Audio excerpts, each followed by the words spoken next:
Hẹn chiều nay mà sao không thấy em, gió hiu hiu lòng bỗng nghe lạnh thêm.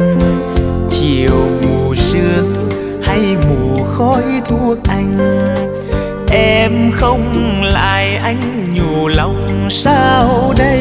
Em cứ hẹn chiều mai rồi lại không thấy em, áo ai xanh hờ hững đi vào đêm.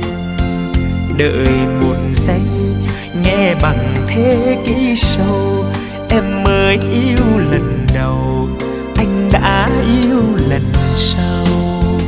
Chắc tại chiều hôm qua không còn nắng, để thêm hồng đôi má thắm dai nhân.